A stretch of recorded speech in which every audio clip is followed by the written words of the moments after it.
This is One on One with Alex Kirsch, a podcast where I bring on one guest to talk about specific topics, whether they are political, social, economic, criminal, scientific, sports, or even entertainment. All questions have been given to the guest before, and except for this time, sorry. There are no tricks, and everything here is in good faith.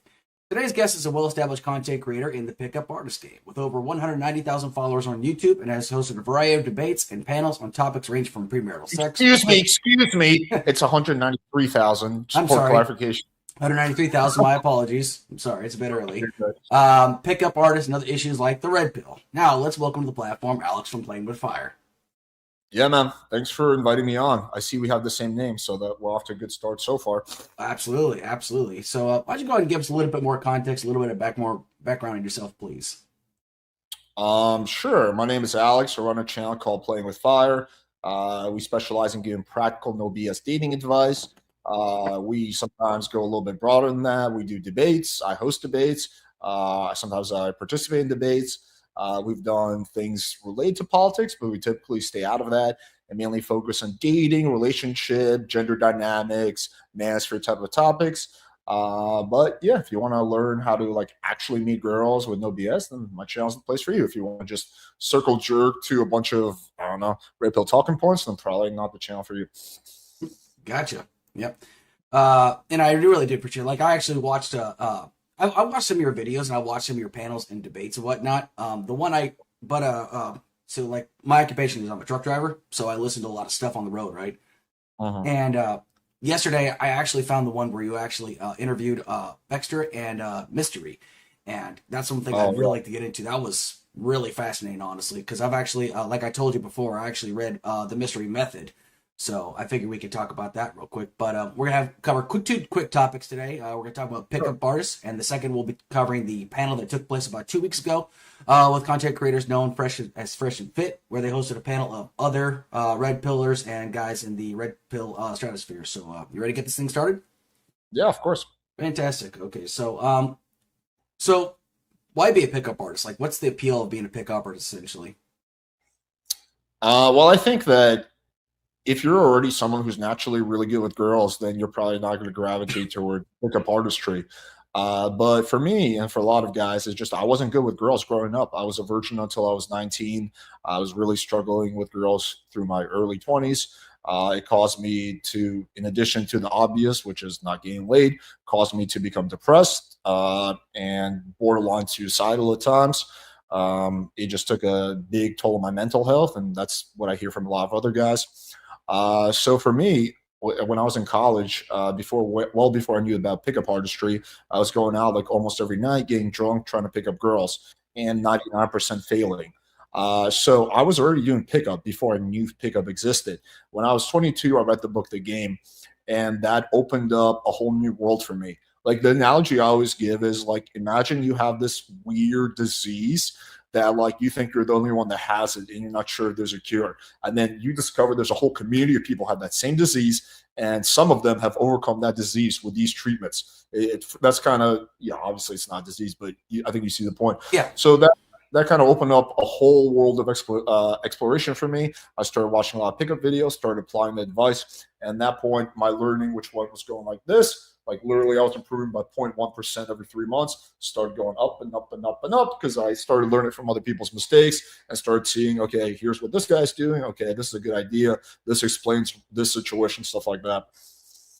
I gotcha. That makes sense. I was actually introduced to the Mystery Method by a good friend of mine. I don't know if you can tell, but I was in the Army, and a good Army buddy of mine was the one that told me about the Mystery Method, because he used those same tactics essentially. And this guy, he was known for just picking up women, and he went by the name Mo Easy or something like that, because he was really he just made it look easy the way he did it. And I saw him in practice, in the club. I know you said the club scene is not really your thing, but I would see this guy a girl walk by, he just tap her on the shoulder, and within a couple minutes he would get her number. It's just he had this confidence in. The reason why I asked this is because I read the Mystery Method. I also read the book. I can't remember. I'm gapping at the name of it, but you've heard the term attraction's not a choice, right? Attraction is not a choice. Yeah, I've heard that with black pillars especially, but yeah. Yep. Well, this guy, I can't remember what his name was, but he had, I bought the book, I bought the CDs, I watched all the videos and stuff like that. And some guys, I feel they just had this natural knack for it. But for somebody like me, I wouldn't say I'm socially awkward, but it's just like, I'm sure you've heard this many, many times, but there are guys that like are just terrible. Like they have zero game whatsoever. But like I have found, like in my own personal experience, is that like people would give me advice of what to do, like when it comes down to approaching women, and it never worked for me. And so after a Oh, while, yeah, it never did. I think it's just because maybe it's just the way I came off, honestly. And because if I you want, we can talk about that. I can try to troubleshoot what the issues you were having, see if you were following good advice or not. A lot of the advice is dog shit. So mhm. Yeah, but like I think it's because like people were telling me to be somebody I wasn't. And like some guys would say, no, you got to go in there and just act like a complete badass. I'm like, dude, have you not seen me? I'm not a badass, right? So like after a while, I came to a realization that I should stop trying to pretend to be somebody I'm not and just be me and just be as genuine as I possibly can be. And the best thing I've actually found is just, you know, I found that if you're a witty guy and you're just, you're not trying to like be awkward or something like that, but you just say funny things, that usually gets more people's attention essentially. So, yeah, and that's why I try to tell people is like try to be as genuine as you possibly can be. And that doesn't mean like if you're in a relationship, like the woman you're with isn't going to try to change like little things like, how you dress and stuff like that. That's normal. But like I don't know. I mean, am I kind of on the right track or am I a little bit off? yeah. Let me comment on that. So you're not the only person that said that, but that is bad, quote unquote, pickup advice. So really, the way I teach pickup and a lot of other guys that I think are solid is you're not trying to be a different person because Mm-hmm. that's going to come off very incongruent, right? Mm-hmm. So, for example, I'm kind of like I'd say I'm like kind of I joke around a lot, I kind of fuck around a lot, Mm-hmm. very playful. If I try to pretend to be like this serious, deep guy, it's gonna be cringe. It's gonna be very incongruent to who I am. So, Sure. you want to do if you want to try to develop your social skills and your pickup skills, is to work on becoming a better version of yourself when it comes to the traits that matter. So what are the Mm-hmm. traits that matter? Well, one of them could be confidence, right? So you're not going to go from being like absolutely no confidence to having 100% confidence. You're just going to push yourself a little bit outside your comfort zone and kind of push your confidence. Another one of that could be humor, right? Humor is attractive. So again, you're not going to go from like just being an average guy, being a stand-up comedian, but practice like kind of sharing more jokes, not giving a shit about the response. So that's really what you're doing through repetition over and over and over again, tens, hundreds, whatever, how many times. You're just slowly pushing your comfort zone and you're developing yourself to be the best version of yourself. Like I didn't, it wasn't like it wasn't that like when I was a teenager, I wasn't funny, Mm-hmm. right? I didn't like have to build humor.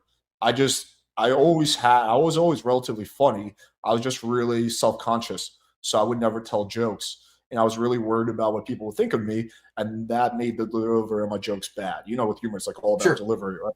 So if Yeah. I was really paranoid that what are people going to judge me, so therefore my delivery was off. So yeah, I think that's really what it comes down to is just kind of pushing the limit a little bit and a little bit until 5, 10 years later, you're like, holy shit, I'm a totally different person now. But Oh not yeah. like that. I put on someone else's persona, but I just became, a much more improved version of myself.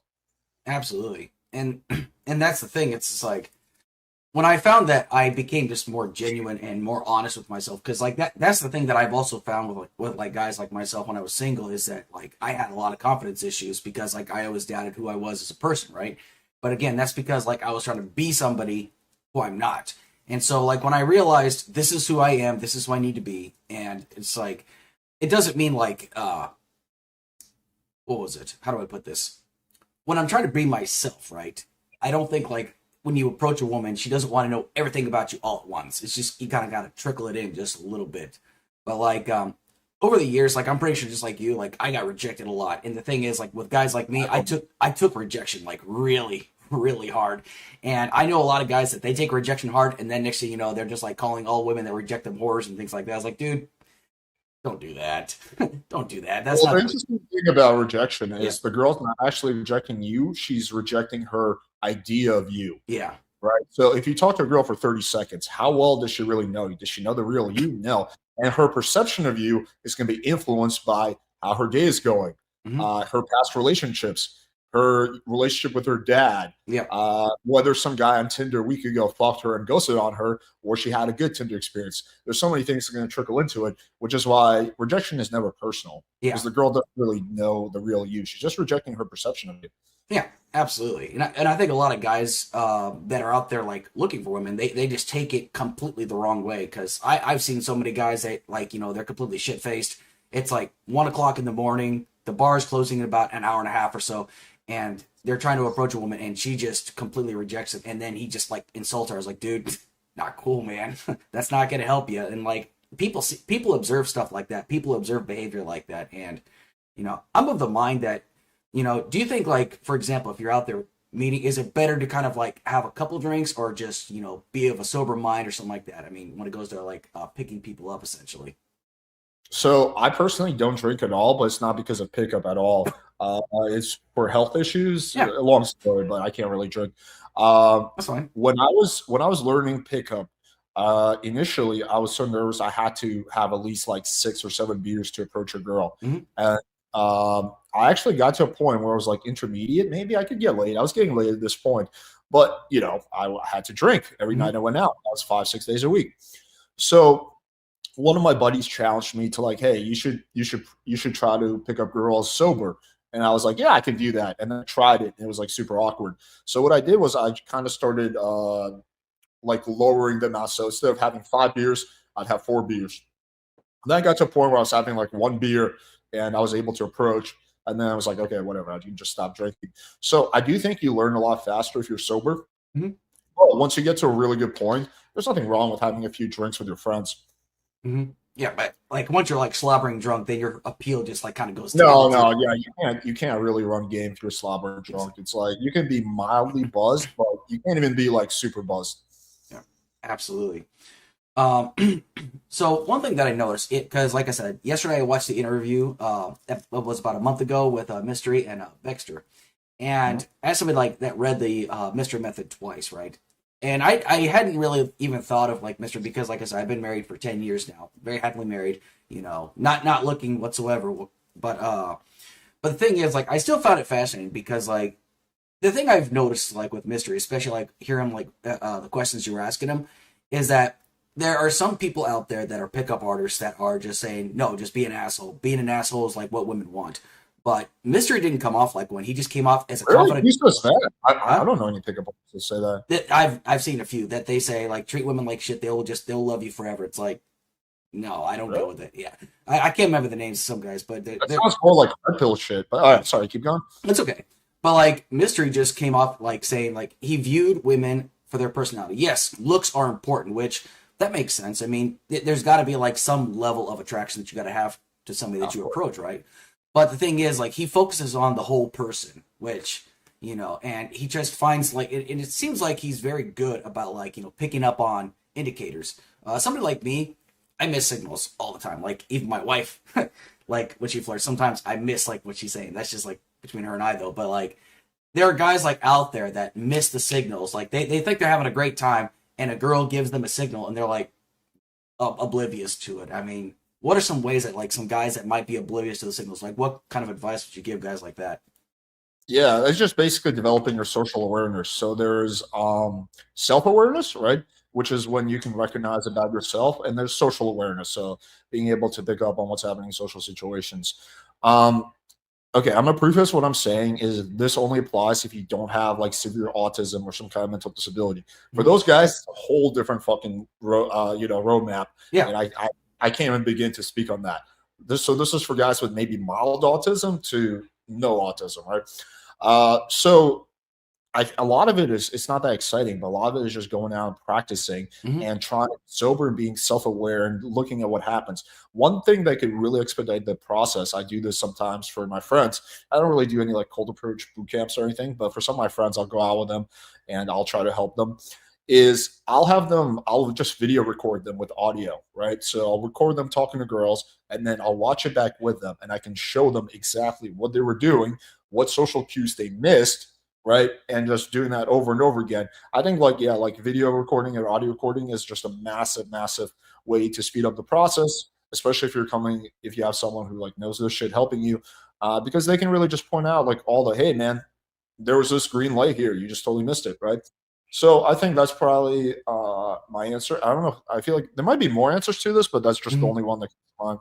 Yeah, yeah, and I noticed that like Baxter and Mister were talking about a guy that was he had autism or he had Asperger's, something like that, and even he was able to learn. And now he's a pickup artist for other people that like might miss those social cues and stuff like that, which I found really fascinating, honestly. And like, but like I said, it's like the reason why I was fascinated by that whole episode was just because it was only supposed to go an hour, but it went for like 2.5 hours or something like that. But like, it's just I think the reason why I like what Mystery had to say is like there's like this whole concept where like it's there are some guys in the red pill. Now I'm not speaking for the whole red pill, just the some that I've spoken with or some that I've seen how they interact is like they seem to like value women based upon their body count or like what's it called how they dress and stuff like that. But like Mystery just seems like or like and I can't speak for yourself, but like they just kind of like see the person as a whole. Like they also look at the personality, and like I think Mystery said is like if she's mean to her friends, guaranteed she's probably gonna be mean for you. That's an automatic red flag. I think it was Mystery that said it right. Was it Baxter? On the one of them, but Mm-hmm. yeah, like Mr. Mystery is a very interesting guy, and Yeah, he deserves massive credit for starting this community. Me and him disagree on a few things yeah, from a game perspective, yeah. but philosophically, like when it comes to like inner stuff like that, we totally agree on all of that. Oh sure. Yeah, yeah. Like if you see a girl as just like an object for sex, you will fuck some girls. I don't think you're going to get into too many happy relationships though. Um, I think what it comes down to for like a lot of red pillars is they've been hurt before, Mm-hmm. and this is a way of avoiding pain. So if you never make yourself, because the only way you can get hurt is if you make yourself at least a little bit vulnerable, right? And if you never make yourself vulnerable and just see this as like pure transactional, then you can never get hurt. But the Mm-hmm. problem is you never get to have a good relationship. So yeah, did that answer the question? Yeah, Sorry, I yeah. went on. No, it's fine. I mean that's kind of like what I'm getting at because like what was it? You know what? When I look at guys that like have game, right? And I always tell people is like I always jokingly say that I have like the charisma of like a piece of celery because like I have like little to no charisma, but it's like self-deprecating humor essentially. But like it's just because like I said, there are times like where I know I want to say something and I just come off like really really awkward at times, or like I just have like what's it called? Because I actually do have diagnosed auditory processing where I might hear something and it just kind of gets a little fucked up in the head kind of deal. So it's like or like I might say something what I'm trying to say, but it just comes out completely wrong at times, you know. So, but like even if it's like not about approaching women, like you still have to like to speak to people in general is a people skill, right? I mean, would you say that's about the same thing? Like being able to speak to somebody can actually boost your Learning confidence. game has massive positive effects for things outside of meeting women. Mm-hmm. For work, right? Once you can get like for example, I'll try to give an example. So, my girlfriend, she told me that her mom is just like really tough, and she was really worried about me meeting her mom. She was really concerned about it because her mom was really tough, and I wasn't worried at all. I like within 40 minutes, the mom was loving me, right? Yeah. Uh, and that's not like pure game. I'm not trying to like fucking build sexual tension with the mom, but that is social skills. Or for like other things, like we went out for dinner with her boss, and she was really worried about that. And the boss was loving me, right? Mm-hmm. Or for like, for example, when I need to network and there's something I want from someone, and yeah, like sales, business, so many areas where having good social skills, which is what you get from doing game, Mm-hmm. can massively benefit you. In fact, I would say that having good social skills is probably one of the top 5 most important things it takes to be successful overall. Mm-hmm. Absolutely. So, in your opinion, like, what are some things that like that you've done right as a pickup artist? What are things you wish you could have done a little bit better? Do you think? Do you mean like things I could have done better that I know now, or Yes. like Yeah. okay? Um, I mean, yeah, I mean that I can go down so many like potential past Yeah. mistakes.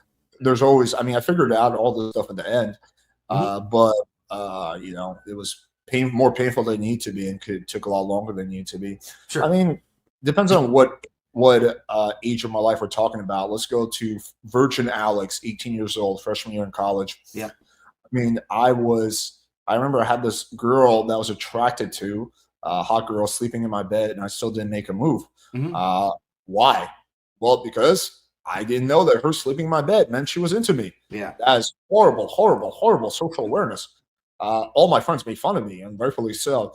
But that's how poor my social awareness was. So another one of the biggest things I probably wish is that, like, growing up, I just have the attitude I have now, where I just don't give a fuck. I just don't care what people think of me. It Mhm. doesn't affect me at all.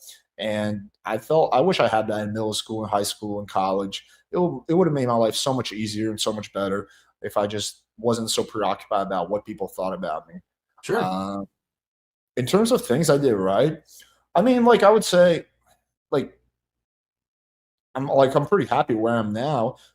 So I would say that, like, most of the big things I ultimately did correctly.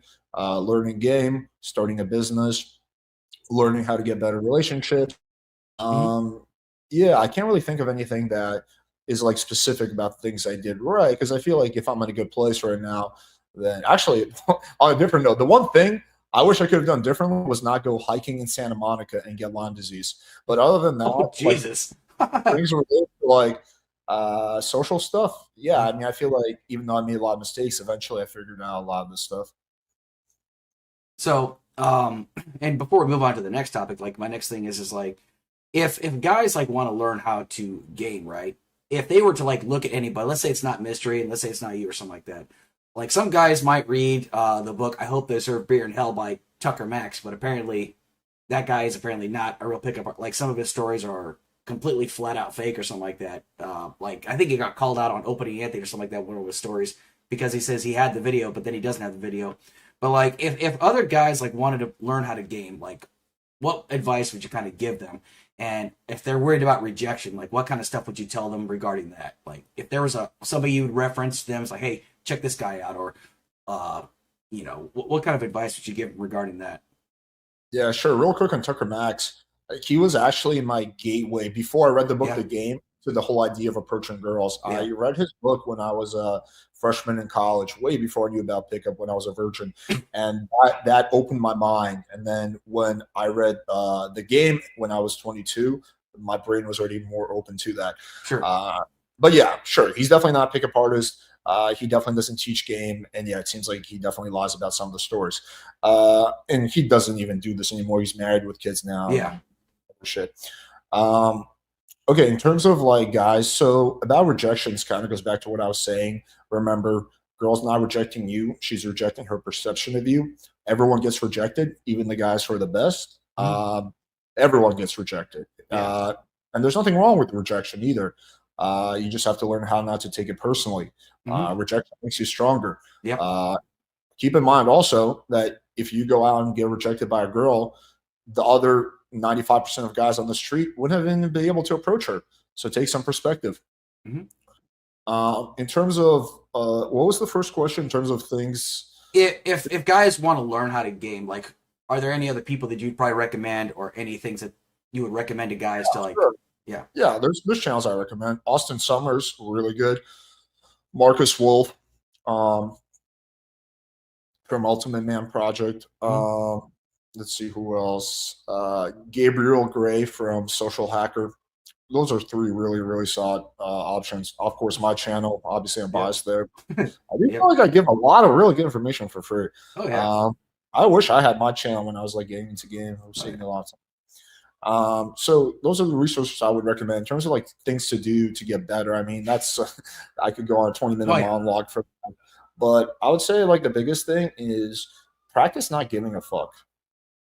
Gotcha. That's probably one of the bigger things is just practice not giving a fuck, not caring. Gotcha. Yeah.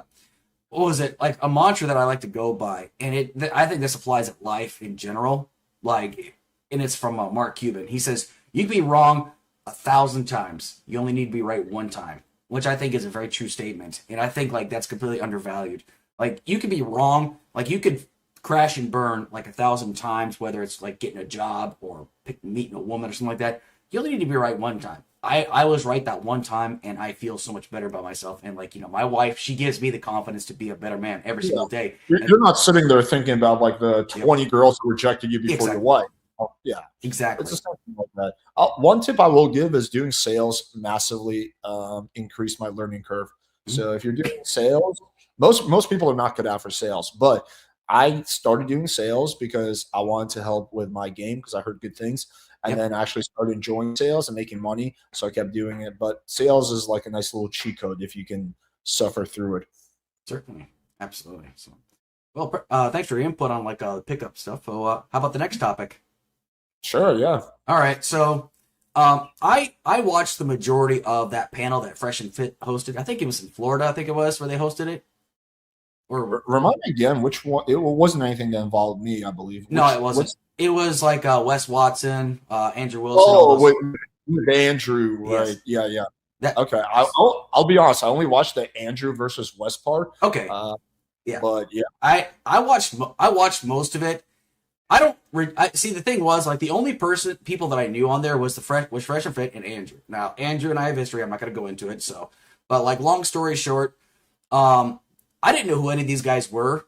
So they pretty much had like no impact on me. But the one that really caught fire was when Wes Watson and Andrew kind of went at it. But here's the thing, like I said, Andrew and I are not friends. But like when Wes went after Andrew, I was like, what's this guy's problem exactly? I don't think yeah, what Andrew said was anything controversial. He just yeah. said it's like you're talking about like don't be materialist, but here you are being materialist, and Wes just went ballistic, started insulting his appearance, it's like, Yeah, dude, what is your problem? Like that dude, I feel like had some serious insecurity issues, and I felt like he kind of degraded his own character.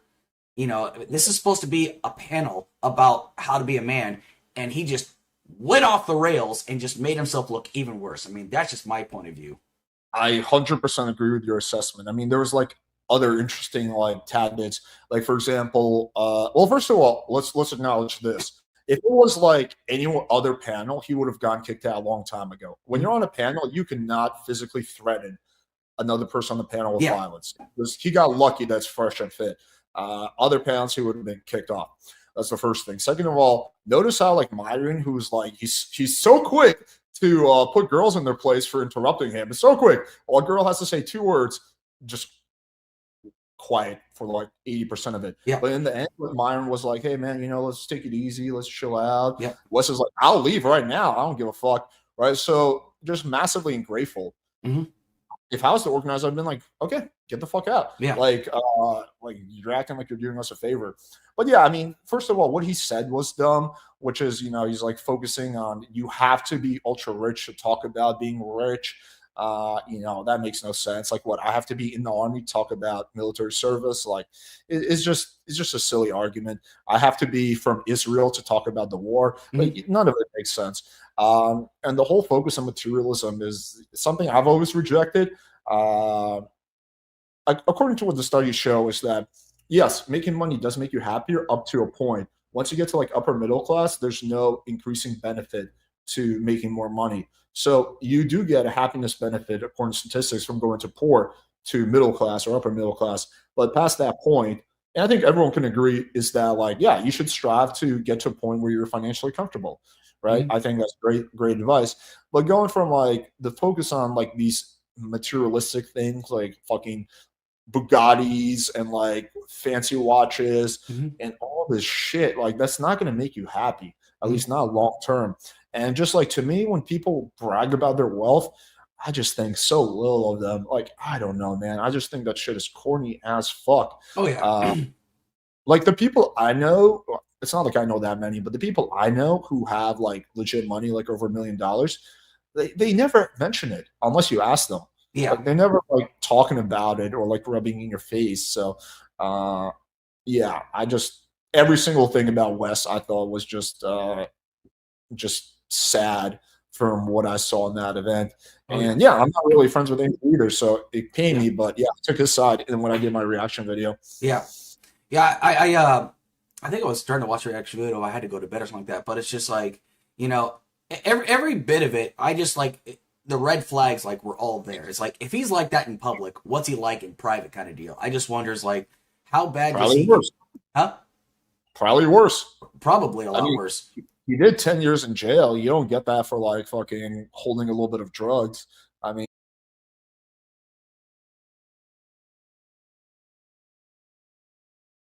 okie dokie. Yep. Yep. So So for those remind wondering, me, like I had to stop real quick because like my internet just went to the fritz. So we're basically just picking up where we left off, and I'm just gonna kind of splice these videos together. So go ahead and start back off, Alex. Remind me where I left off. I actually kind of You were lost talking it. about we were talking about like the way Wes came off and like the way he just went ballistic, and you talk Oh about yeah, just materialistic like stuff like that. Mhm. yeah, overly cocky douchebag essentially Yeah, who is all about materialism. yeah, Yeah, I mean, like some of the things he said were like really bizarre too.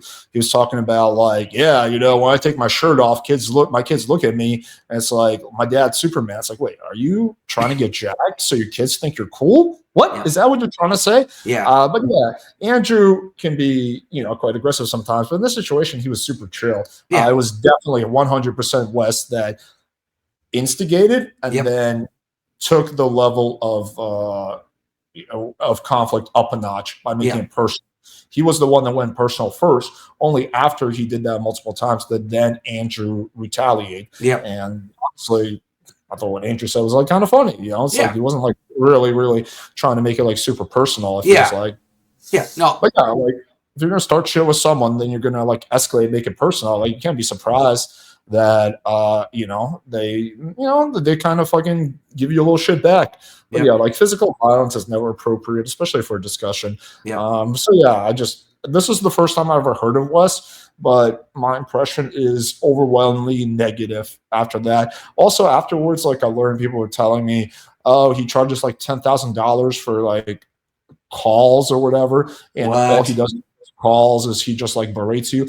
This is just shit I heard. It Yeah. might not be true. Take this with a grain of salt, but yeah, like he's a millionaire from doing what? From like teaching guys how not to go to prison. I don't Yep. fucking understand. Well, the thing is, like, the reason I could actually believe that is because there's actually like I don't know if you've heard of this alpha male camp called Modern Day Night, where they charge $18,000 for like a year long course, but like the first 72 hours of this course is basically like boot camp of some sort, but there's no purpose behind it. Like there's like no real structure. They're just like yelling at you. Like one guy is a former Marine Corps guy. One guy's a former Navy SEAL. One guy's a Force Rec. What's it called? I can't pararescue from the Air Force, and the other guy is just like an entrepreneur of some sort. But like, I watched bits and pieces of it, but it's like you don't learn any of this stuff. If you want to like get the shit smoked out of you, like do a bunch of push-ups and flutter kicks, stuff like that, go join the military or something like that. But if you don't want to do that, but like I find like I'm a firm believer, like if you have to brag about being an alpha male, you're not You're really an not. alpha male. You've got a lot of insecurity issues. That's why like I see some red pill content creators. Like I feel like some of them are so successful. Like I'm not gonna deny like people like Myron are successful, right? But I feel like they overcompensate and brag about how successful they are because like they still feel like inadequate inside. Well, just to give a tiny bit of pushback, it really comes down to how we define successful. Mhm. If we define successful as money, then yeah, he's definitely quite successful. But if we define successful as, for example, having meaningful relationships, then he's very unsuccessful. If we define successful as being happy and like being at peace with yourself, then he's not successful. So it just really comes down to what definition we use of successful. Um, if we talk about like, oh, getting laid, getting girls. Well, I mean, from what I've understand is that he essentially is like a low key sugar daddy, where like the girl he's seeing, like he pays for her apartment, gets her she has a credit card. So I wouldn't consider that being successful, but I guess if you have so much money, it doesn't matter. Oh So sure. yeah, in some ways he's successful, but in other ways, like I look at it and when I think of a guy who's successful, it's like, would I want to trade shoes with him? Mm-hmm. Would I want to? And the answer for mine is no. I would not want to trade shoes with him. I would much rather stay who I am right now. Mm-hmm. If it's like if I'm really thinking like, okay, who are people that I would want to trade shoes with? Well, I think that someone like ABBA from ABBA and Preach, Mm-hmm. that has potential, or even Destiny minus all the open relationship stuff. Like seems he's doing good, but like people who are seem like genuinely content and happy and have good relationships in their life. So yeah, and like the litmus test for me is like, would I want to trade shoes with this guy? And from mine, the answer is overwhelmingly no. I would not. No. I look at success completely in a different sense. Like I just feel like the first step in being successful is being true with who you are as an individual, right? And like that's the first step. And I think like it's basically like where do you see yourself like in 10 years? And I think it's 100% correct. Like, yeah, it's great to have money and stuff like that, but are you truly happy? And the next step is like finding somebody. It's like, you know, doing something you love, being with somebody you love, and something to look forward to. Like those are like three things to always look forward to and like to have like true success in life. And now, granted, I'm probably never gonna see $1 million. I'm at peace with that though. But I feel like I'm successful as well. I mean, yeah, I'm working as a truck driver, but like I like what I do. I enjoy that job. I feel like I'm still performing a service even after serving for 20 years in the military. I still like I'm providing a service across the in where I live at. And it's Yeah, I like, think success is like excelling mhm, at whatever pursuit you're passionate about. mhm, absolutely. And that to me means a lot more than like any monetary. Like it's good to have money, but like I enjoy what I do, and even if I don't make it big in the podcasting world, I do it because it's fun. It's entertaining for me. Even if I don't get even 1,000 subscribers, I do it because it's fun for me. But I've got other things that I can do to make myself feel like more at peace with myself, kind of deal. And that's the one thing I want to do. Like, there's a lot of things that I want to do in life. I have a bucket list of things I want to do, and I may not ever get to do them, but I'm still making the attempt at doing it. And because, like, the one thing I don't want to have is live with regret. Because Regrets. regret will eat you alive. I've known so many guys that live with regret, and it eats them alive. And, like, they resort to, like, drinking or, using drugs to kind of compensate for that. And Yeah. I feel like that's the negative approach to things. So, I mean, what's your assessment on that? I mean, I agree with everything you said. I don't have any disagreement. I think that, yeah, I mean, if we talk about happiness, which is somewhat related to success, right? Mhm. Uh, I've thought about this a lot, like what makes someone happy. And there's good books on this, like the happiness hypothesis. So I'm not going to pretend like I'm an expert on this, Yeah. but I think happiness comes down to three things, in my opinion, or at least for me. Number one is good health. You cannot be happy if you're like really sick as fuck. So number one is good health. Number two is having really good relationships with people that you care about. This could be your wife. This could be your kids. This could be your friends. This could be your girlfriend. This could be your parents. Ideally, some combination of those. Ideally, you would have good friends. You'd have a Yep. girlfriend or a wife that you love, and you'd have a good relationship with your family if it's possible, if they're still alive. So good relationships. And the last thing I would say is long-term goal accomplishment. So setting long-term goals and being able to consistently accomplish them. That's what I think. Those are the three things that I think are required to make someone happy. 100% agree. 100% agree. So, anyway, we've done like gone for about 45 minutes aside from like the technical difficulties. And is there anything you want to say to like to kind of close this thing out? I mean, I can go for another 5-10 minutes if you have any more questions. Or I think we pretty much covered it, and I just don't want to have another episode of technical difficulties. But again, I do apologize for that. Like there are times like where my there's yeah, no apology necessary. yeah, It should yeah, happen to everybody. yeah, But no, not really. I mean, it was a fun chat. I always enjoy like good discussions at absolutely. 3 What kind of absolutely? What kind of panels are you planning to do in the future, though? It's a good question. The next one that I have in the works is going to be a red pill panel. It's going to be all red pill content creators do more harm than good. It's going to be me and Jasmine on one team, and it's going to be Amy Dangerfield and Sunny V. Ray, pretty popular red pill content creator on the other side. So we're going to talk about all red pill content creators doing more harm than good. Hmm? That's the next one that I have in the works, but there's always ones that pop up. Let's see, Jasmine, is that the OnlyFans lawyer or something like that? Yeah, the Oh, 304 lawyer. okay, okay. I just want to make sure because like I've seen some of her stuff as well, like her panels and her discussions and whatnot. So I like that clarification. yeah, yeah. I've seen I her stuff. Yeah, well, Yeah. it's just like I've seen some of the debates that she's done, like on the whatever podcast and stuff like that. I don't know why I watch the whatever podcast. I mean, I think it's just something like background noise or something like that. But just, Yeah. but yeah, Yeah, no, Jasmine's awesome. She's definitely like, some a friend of mine. Yeah, she's a really good person. She's I won't say she's the best debater ever, but she's got debating potential. She's very smart. She knows a lot of shit. So I Mhm. always enjoy chatting with her. Oh sure. I mean, let's be honest. Like I'm not the best debater either. I've got a very very bad track record, but that's okay. I mean, it win some, lose some. I feel like I'm more of like the interview kind of guy. That's like my forte essentially. So But yeah. So Alex, I want to say thank you so much for taking your time out of your very, very busy morning or out of your busy schedule to spend a few minutes with me. I really do appreciate it, and I'm going to splice this so it's a little bit more complete and whatnot. So, but hey, Alex, once again, I appreciate your time today, and I appreciate your insight on all this, and hopefully, you and I can have another conversation sometime. Yeah, for sure, man. Thanks for inviting me. Shoot me a link once it's up, and I'll leave a comment. I appreciate it, man. All right, you have a great self a great morning, I guess. So, all Well, right, I'm gonna go to bed in like an hour or so. But yeah, okay, man, thanks. I appreciate the chat. Have a appreciate good it. one. You too now. Bye bye.